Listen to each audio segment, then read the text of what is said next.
सकारात्मक सोच। राहुल एक 25 वर्ष का युवक है। इतना युवा होकर भी अभी से वो निराश हो गया था। उसे लगने लगा था कि वो जीवन में कुछ नहीं कर पाएगा। उसके साथ के दोस्त सभी अच्छी नौकरी पर थे। राहुल की एक छोटी सी नौकरी थी, वो भी छूट गई थी। राहुल अब एक नई नौकरी की तलाश में भटक रहा था। हमेशा वो निराशा में मन ही मन ईश्वर से शिकायत करता रहता।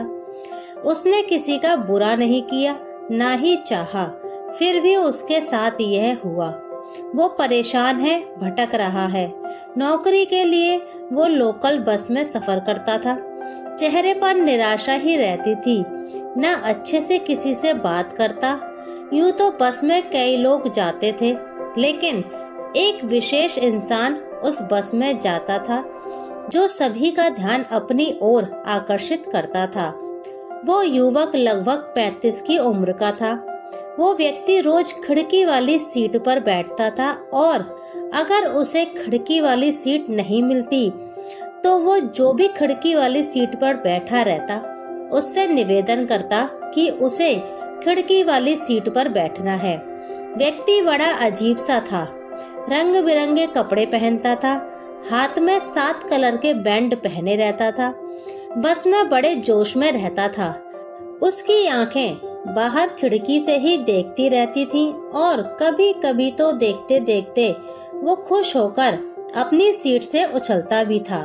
बस में कोई उससे खुश होता तो किसी को परेशानी भी होती, लेकिन उसे कोई फर्क नहीं पड़ता। वो हमेशा खुश रहता। सभी ने उसका नाम रंगीला रख दिया। एक दिन वो बस में चढ़ा तो राहुल से उसने निवेदन किया कि उसे खिड़की वाली सीट पर बैठने दे।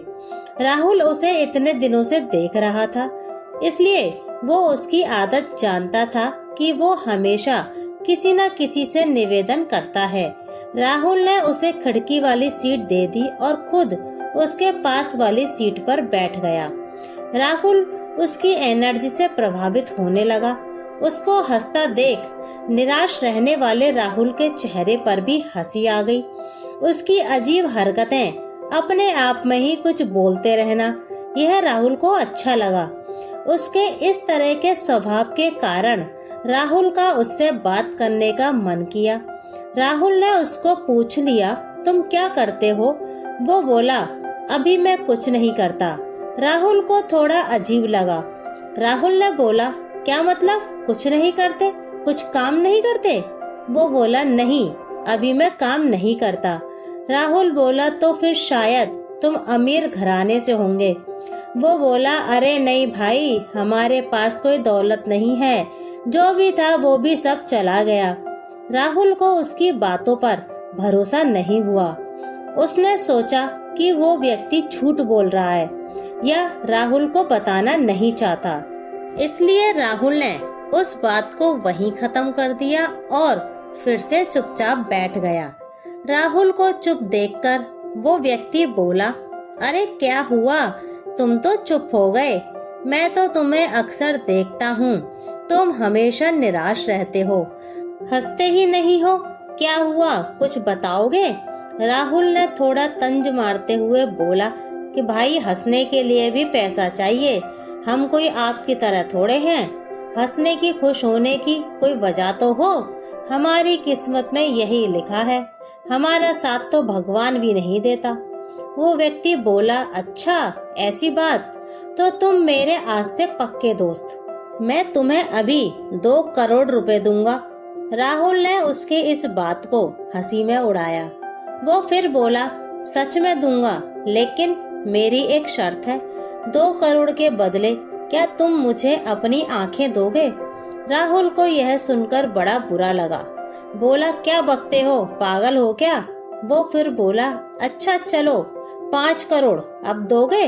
राहुल ने कहा कि अब तुमने बकवास की तो मैं यहाँ से चला जाऊंगा।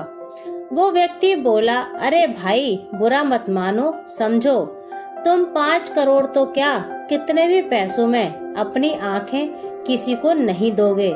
मतलब तुम्हारी आंखों का कोई मोल नहीं है, यह अनमोल है और ईश्वर ने यह तुम्हें ऐसे ही दी हैं। न सिर्फ आंखें बल्कि तुम्हारी हर चीज अनमोल है। तो बताओ फिर तुम गरीब कैसे हुए?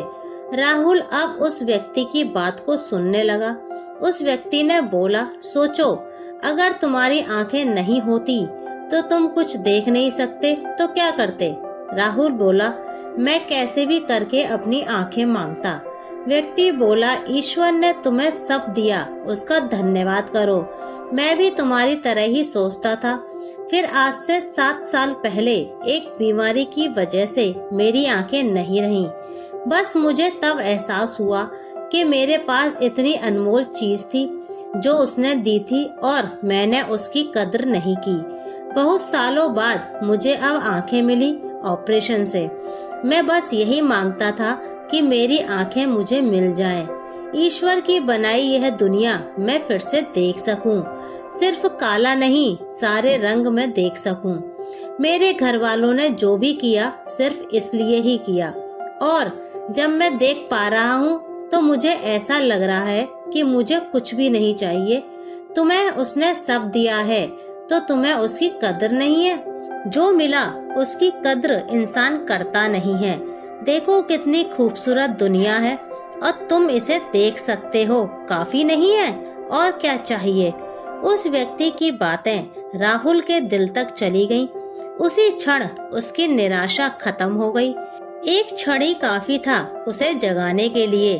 वो सिर्फ प्रार्थना में ईश्वर का धन्यवाद देने लगा। जिंदगी जीने का नजरिया बदल गया और बिना सोचे सिर्फ कर्म करने लगा। इस संसार में जब से हम आते हैं तभी से पैदा होने के साथ ही एक तरह की प्रतिस्पर्धा शुरू हो जाती है। यह दौड़, यह प्रतिस्पर्धा जीवन भर आखिरी सांस तक चलती है।